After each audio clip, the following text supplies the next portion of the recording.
And I'm Ben Waits. And we are going to take this time to possibly get to some of your questions, but we want to discuss a particular topic on each one of these shows. And why don't you tell everyone a little bit about what we're going to be discussing today? Yeah, for sure. We kind of collaborated beforehand and decided that one of the best topics to cover for this pilot episode would be, what is the value of taking voice lessons? Yeah.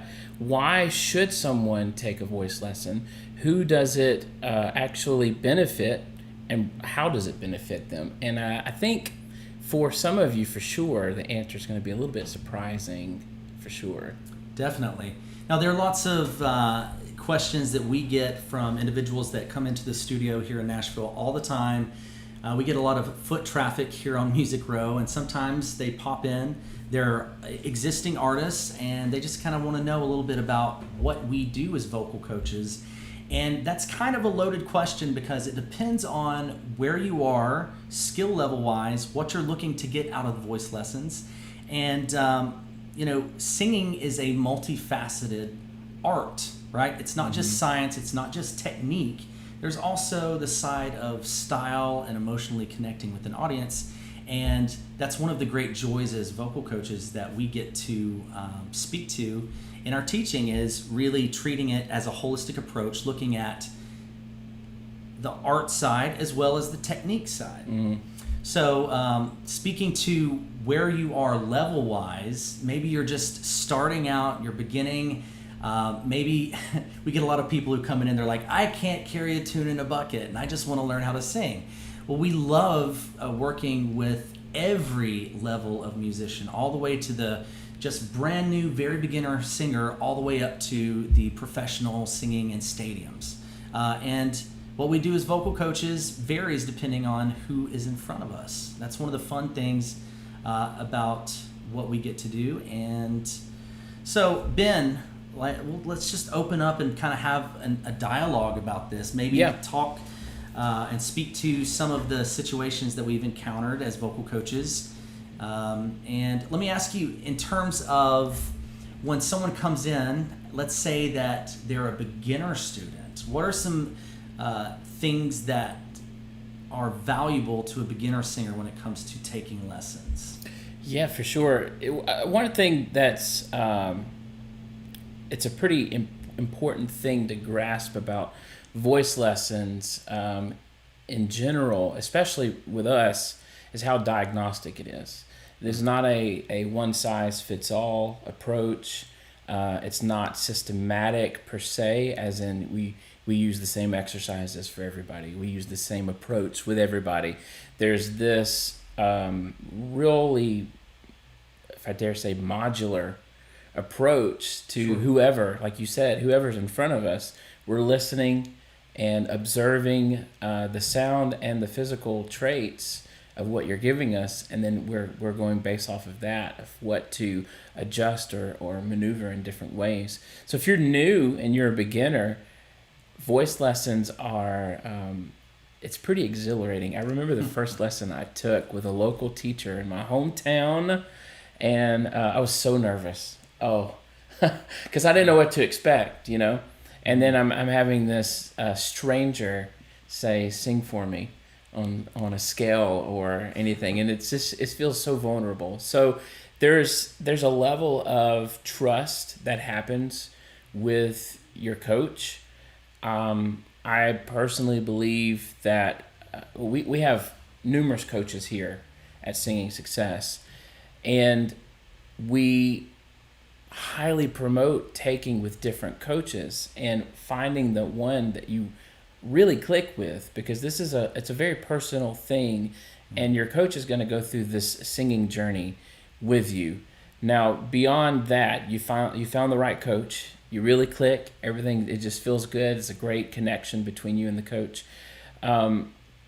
What you're going to discover within the first several lessons are a lot of intellectual things. You're going to learn some terminology. Mm-hmm. You may even learn a little bit anatomy, depending on how far in we go. You're going to learn a lot about your own voice, the potential and the capabilities that you have that you probably don't even know that you have, things that you always thought, this was the limit, this was the ceiling for me, and I can't do anything beyond that. I can guarantee that, especially with us, you'll go beyond that. You will definitely go beyond it. So it's best to kind of come in with that expectation of, okay, I'm about to experience some vocal growth, some musical growth, and I'm going to get a good friend out of this as well. Absolutely. I love that you say that at the very end, the growth expectations that we have as just individuals and people very often errs on the side of listening to that inner voice saying, you can't do this, there's a ceiling here and you just can't push past that. Well, that's what we are here to do. Mm-hmm. Inherently within the terminology of what we do, vocal coach, part of what we do is we want to push you beyond what you think your limits are.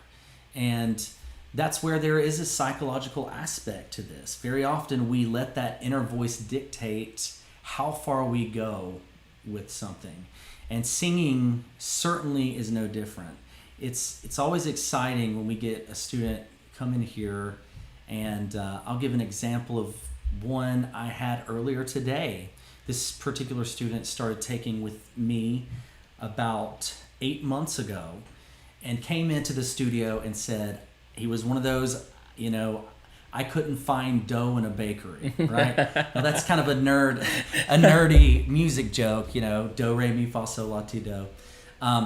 But his whole point was, I have really big issues when it comes to matching pitch, starting at the very basic level. And he came from a background where, well, I sing around my family and my friends, and they tell me I can't sing, but I love it. And I glean joy from singing, mm-hmm. and it's something I want to do. Yeah. Is this something that I can do?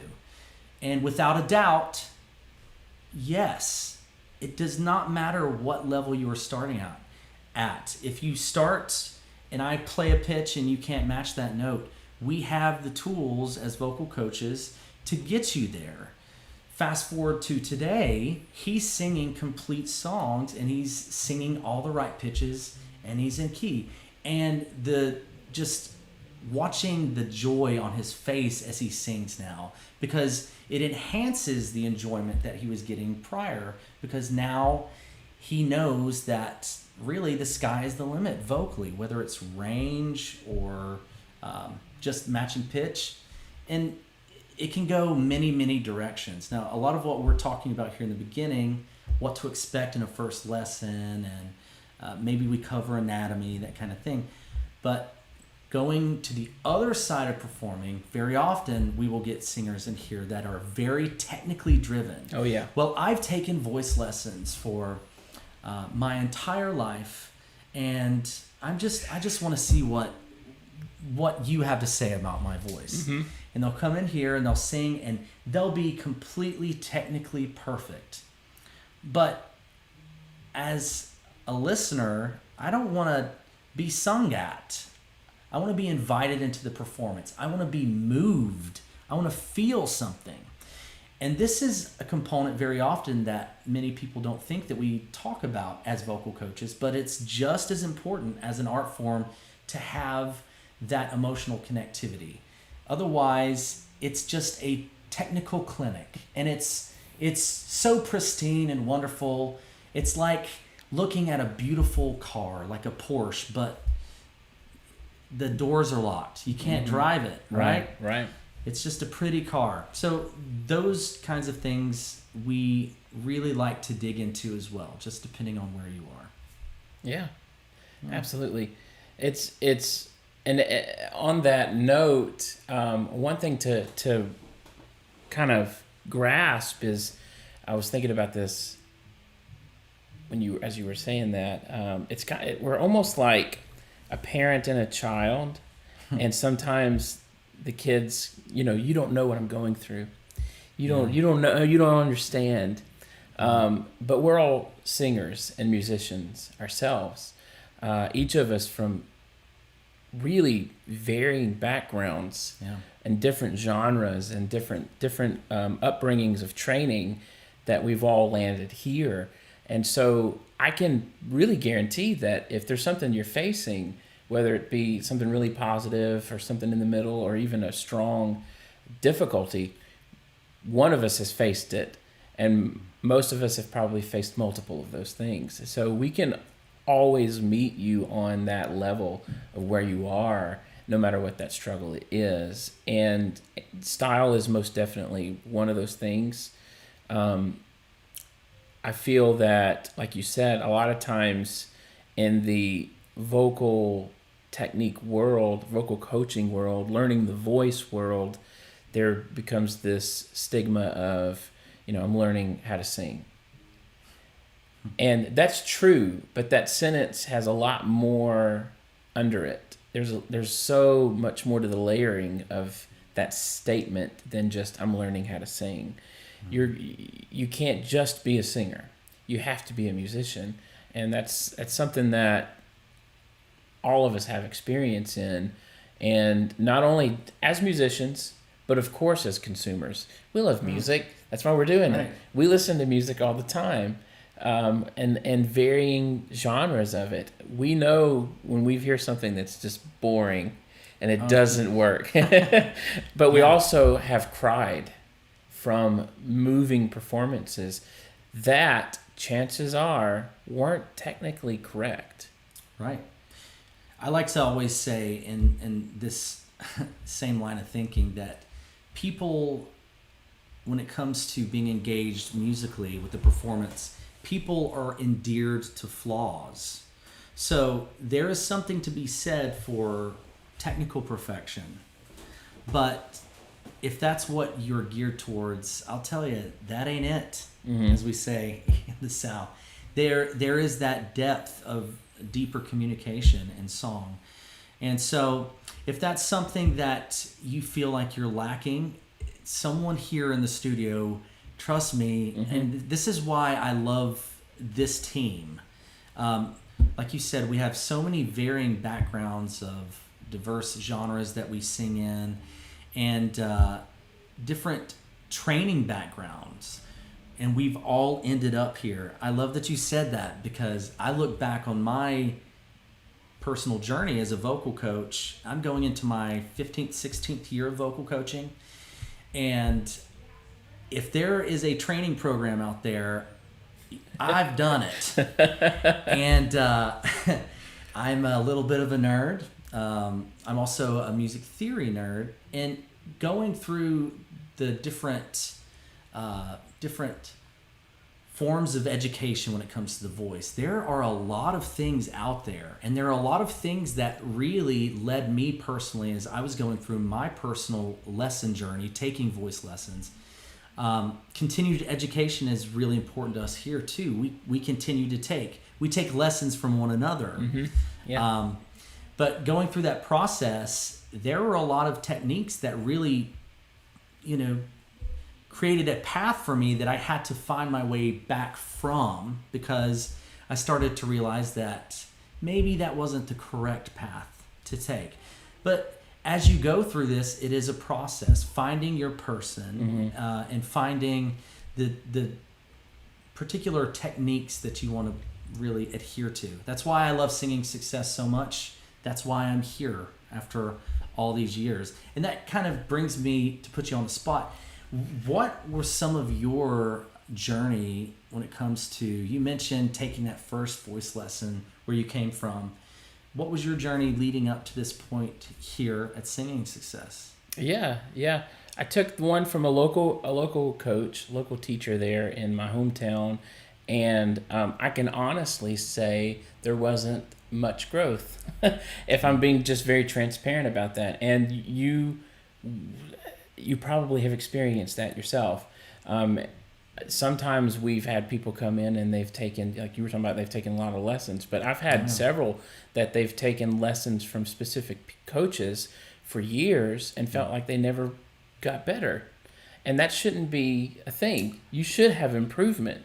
Absolutely. And so from there, I found a really great vocal coach through a summer school here in Nashville called the Stamps Baxter School of Music. which is very Southern gospel oriented. Yeah. So if anybody knows Bill Gaither, that's the genre of music that I'm in.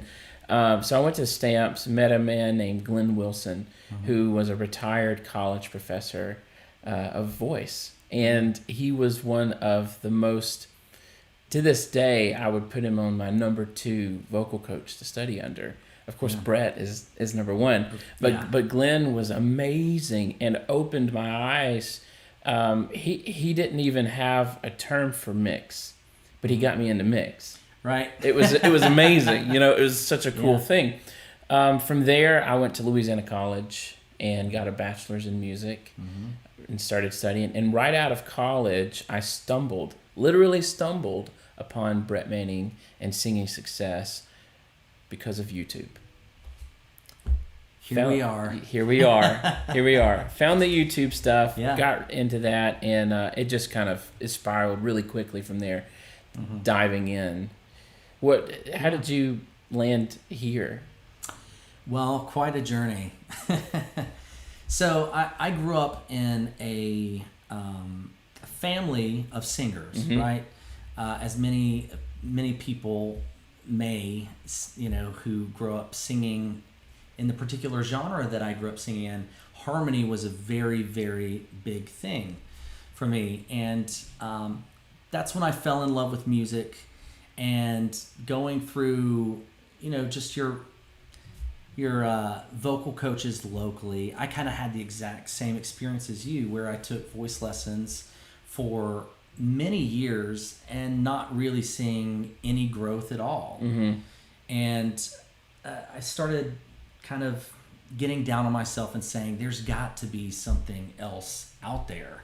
And same experience, I found Singing Success also on YouTube. There you go. And I was in high school at the time, and preparing to go to. I went to Lee University for music education, and kind of got my rooting there. But I grew up in a musical family, and as soon as I stumbled upon Singing Success and started going through those programs, I had always, tried to look at different vocal programs, anything I could find out there. I mean, really, all the different methods there. I mean, and you could, we talk about speech level singing, and, speech level singing, bel canto singing, CV complete vocal method, all of these different things, Estill method.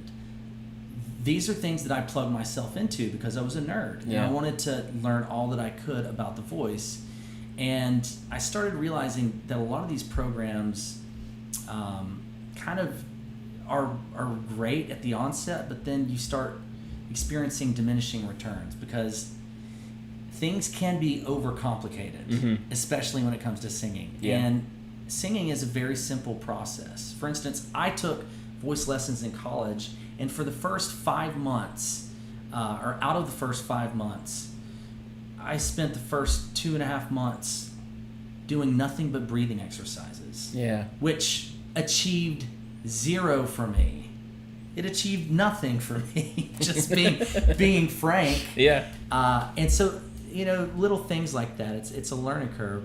But after college, and I had started teaching voice while I was in college to kind of get by. And all throughout college and after, I worked for several different studios all through the South, doing kind of School of Rock kinds of things, and just bouncing around different, having my own studios in South Georgia.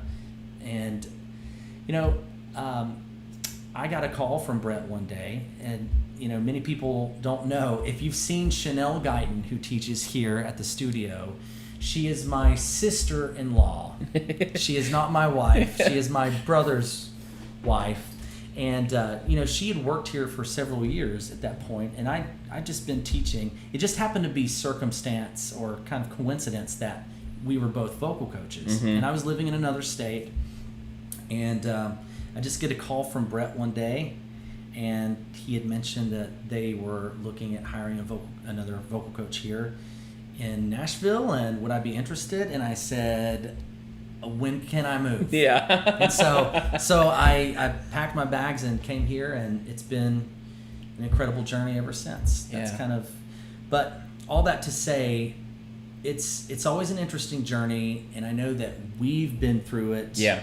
Seeking out voice lessons, and it's all about finding that right fit. And if you have not taken voice lessons, you've been on the fence, I highly encourage you to seek out someone who can give you that extra push and that guidance with your voice. Because Right. when you get someone who knows what they're talking about in front of you, it is an absolute game changer. Mm-hmm. Yeah, for sure. So in these last few minutes, I do want to, if we can, to try to move in a little Q&A, because I've seen absolutely. a few questions.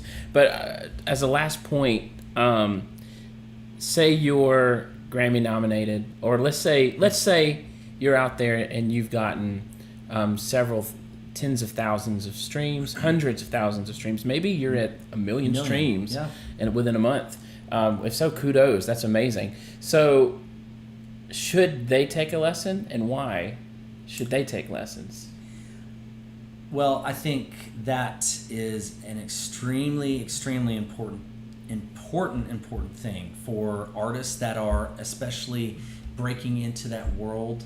Now that things are starting to normalize and open up, especially in the touring world, absolutely you should take voice lessons. One thing that Brett says very often, and this is kind of a technical thing, but more often than not, as a professional singer, it becomes about recalibrating your compression.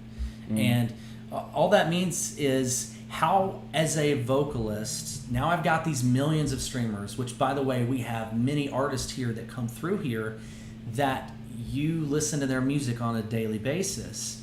And when we're working with those artists, it's about recalibrating not only vocally their compression, but it's also about how do I sustain my voice through a tour. Maybe you're great at recording, but it's time to start touring, and I've got this tour, and the schedule is insane. Yeah. I've got 2 shows in one day here. The next day I've got 3 shows I've got to go to. How do you sustain your voice in a healthy way, and in a way that's not changing who you are vocally? That's another piece that I think we should speak to really quickly. Many times, and I know this was the case for some of the experiences I had going into voice early on, was this notion of, I'm going to take voice lessons and this coach is going to change the way that I sing. They're going to change my sound. They're going to change my voice completely. Now, there may be small adaptations. Of course, we may change the way you approach singing vocally, but we're not here to change who you are, to change and strip away your identity. And I think a lot of professional singers shy away from voice lessons because they think that that's what we do. I don't get a pop singer come in here and go, okay, now let's sing ha. Let's go straight classical on it. Absolutely not. No. We want you to maintain your identity, but we also want you to do it in a way that is healthy and sustainable. And more often than not, the professionals we get in here, it's for that very reason. Right. It's so that they can sustain, and also once they get in the door, they find, I can still grow on top of that. So it's always an exciting thing. Yeah, and I'd like to say, too, that Brett's singing success methodology fits any genre. Quite literally.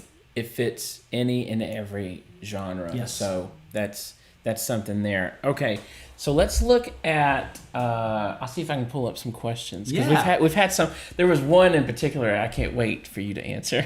Oh goodness, I'm gonna guess it was extremely technical. A little bit. Okay. Right here, and I'll put this on the screen. How should I approach SS360 CDs? How many days should I do each CD before moving on? Okay. So that's not too bad of a question. No, That's a pretty good absolutely. question. So this is a very common question, and I think it's very important that you take your time with each CD. The program 360 is built in a very systematic way, where moving from one, I still want to say disc because I still have like the original discs, but moving from one track on to the next, it's very important that you have a very healthy grasp on each particular exercise before you go on. Now, and the disclaimer with that is that does not mean that you are necessarily hitting every single note all the way through before you move on. It's more about your comfort level initially, because very often it's hard to kind of have that gauge when it's just you singing along. Yeah. We have Grammy Award winning singers demonstrating some of the exercises within the 360 program. So to dive in and say, oh, well, I've got to hit every single note can be a dangerous thing too, because then you're letting the health and technique of your voice go out the window. So it really becomes an issue of listening to your body, listening to your voice before you move on to those next programs. You certainly want to be comfortable and have a good enough grasp on each lesson to where you are feeling comfortable and without strain or tension. Right. Yeah, well, for sure. How would you answer that? I mean, because I get this all the time. Oh yeah, no. Usually, so I do too. The question always comes: private message, a text, whatever, email.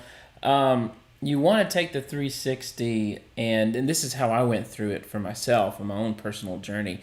I gave each lesson a week.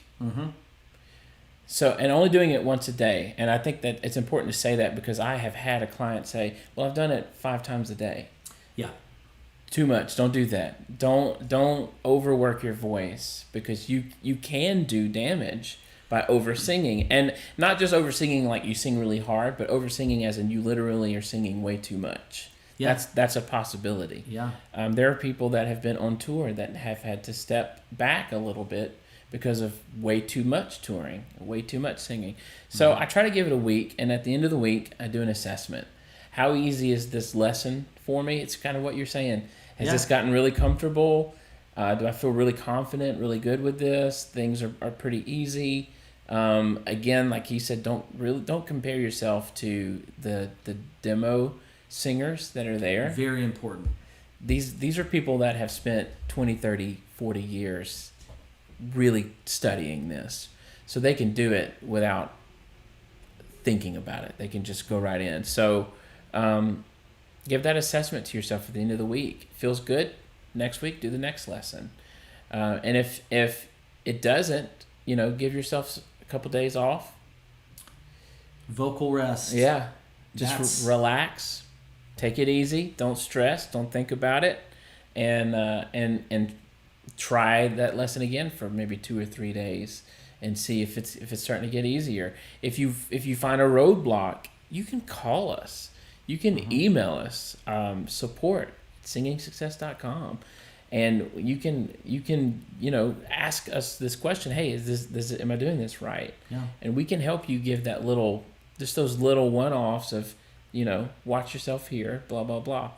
That's kind of how I've approached the program. I think that's a fantastic way of looking at it. Don't rush. That's one last thing. Definitely. I've had people try to fly through it. Now, to speak to that, I've had students. I had one earlier today, actually, with this kind of same question, and it came down to, well, I feel like I don't feel like I'm running through 2 of the programs a day, or 2 modules of the program a day, and he came in and because he's feeling fatigued. I'm like, well, let's look at this.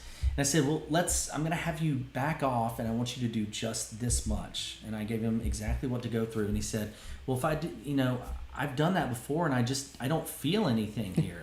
And I'm like, that's kind of the point. Yeah. Right. Yeah. And the vocal folds don't have nerve endings. If you're pushing yourself to feel something, maybe that's not the best approach, because then external muscles are maybe getting involved, and right.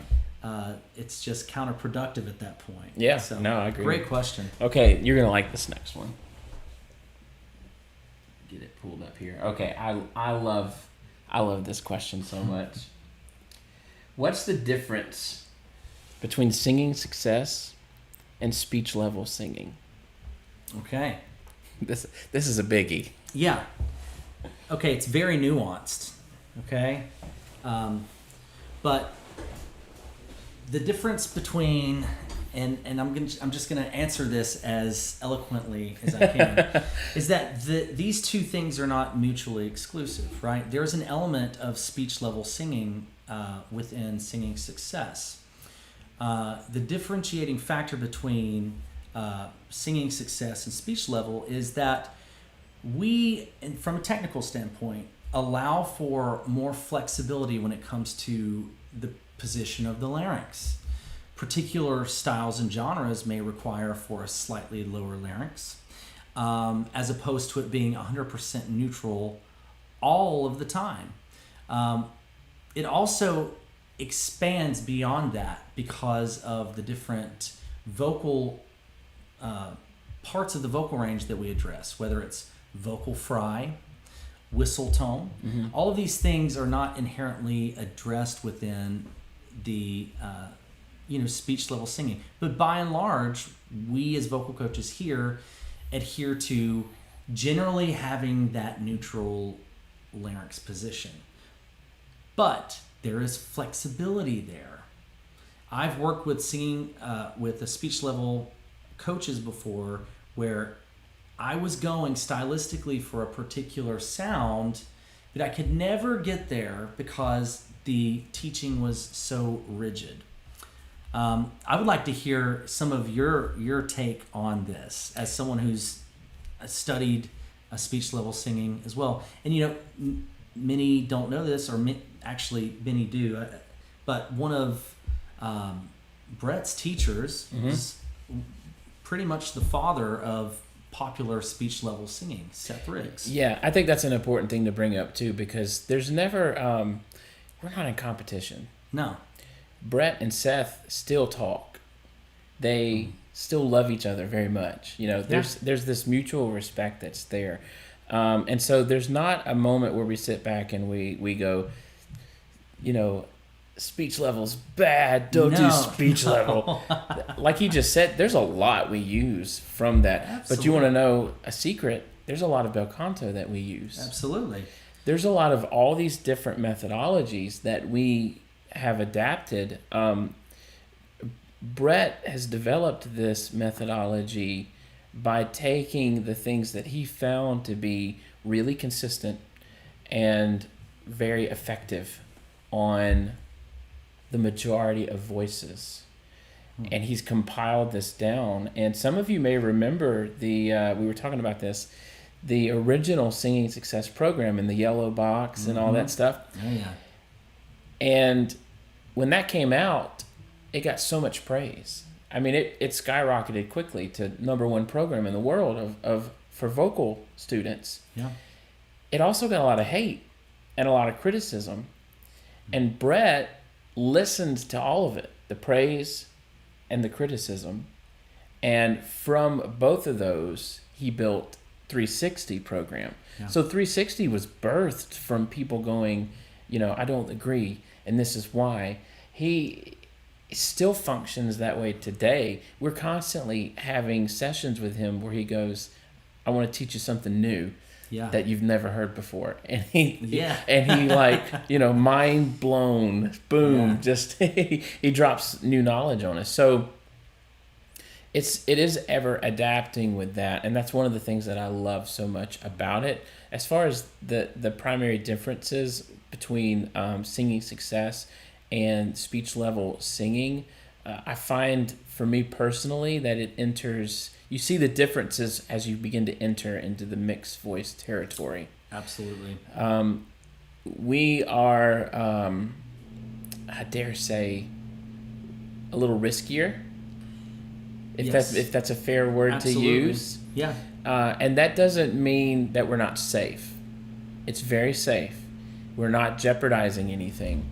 But at the same token, a lot of I've heard and worked with some speech level students that they were too afraid to find a balanced level of compression. Sure. They really hover towards minimal compression with very exaggerated head tones. Again, not attacking speech level singing at all, but I think that's a big differentiating factor that we have. Which is, it's important to note, because if you are one of those singers who is wanting to be, let's say, for sake of a specific genre, a rock singer, Mm-hmm. and you want to get into a nice balanced mix that is genre appropriate, and I'm a big proponent of that. Yeah. The reason that we take, risks from time to time, and a lot of it really boils down to performance day as well. Mm-hmm. When it comes time to perform, and this is a saying that Brett has written up on his board, and I love it, is I would rather be dangerously interesting than technically boring. If you take a classical singer Mm-hmm. and you have them singing Sweet Child of Mine, something's going to get lost in honoring of the actual genre and song itself. So being able to have that flexibility to Mm-hmm. maybe lean in a little bit more and play with the voice, I think is extremely important. And everything is completely safe, and that's another great thing of having a vocal coach in front of you, is we can toe the line and say, okay, well, let's see how far we can push this. Okay, maybe that's a little too far. Let's back off and take a little break. That's right. But that's right. the fun part of you are exploring new territory, and because it is new to you, just inherently, because it's unfamiliar to you, you are going to have those moments of, oh, maybe I pushed it a little too far, Mm-hmm. right? But that's why we as vocal coaches in front of you is so important. I think. Let's just do one more, and then Yeah. we'll wrap it up. This one's really kind of a simple question, actually, but I liked it because it gives an idea of the broadness of Brett's clientele. Yeah. Okay. Did T.J. Harris of Decipher Down and Michael Barnes from Red train with Brett or use the Singing Success course? And the answer is yes. Yeah. Absolutely. They totally did. And I think that the evidence is in the pudding, Yeah. Since we're on the Southern kick, it shows. Especially both of them, honestly, because it's extremely demanding on what they're doing with Michael Barnes and that heavy distortion that's constantly there. But also TJ is running on, I like tenor high C is a low note for him. you know? Right. So to live in that territory like he does, it's of course there has to be training behind that. Yeah. Yep. So yes is the answer to that. Yeah. Anything on final thoughts or anything? No, just final thoughts. We wanted to cover this particular topic for our pilot episode because it is such a common question. I know just out in day-to-day life, someone asks me what I do for a living, and I say, well, I'm a vocal coach. And they're like, really? That's a thing? It's like, yeah. Well, I've sung my whole life, and I've never had a voice lesson. Well, come on in. Let's see what you think. Sure. They show up, and they find new things out about their voice. Oh, yeah. Day one, it's like, oh, I feel like I've been doing this in a way that's been, there's just so much more there, and I had no idea. Yeah. So covering this particular topic, if you are in a position to where maybe you are unsure about diving in to actual voice lessons, I highly, highly encourage you to do it because you have nothing to lose and everything to gain. And no matter where you are, you do not have to be a professional singer to take voice lessons. You don't have to be a beginning singer to take voice lessons. It's no matter where you are in your journey, there is something that you can glean from the wisdom that all of the myriad of coaches here at Singing Success offer. And I highly, highly recommend that you take the plunge. Yeah, absolutely. Be sure to check us out at singingsuccess.com, and anything you need to know can be found right there for sure, including contact information. So singingsuccess.com.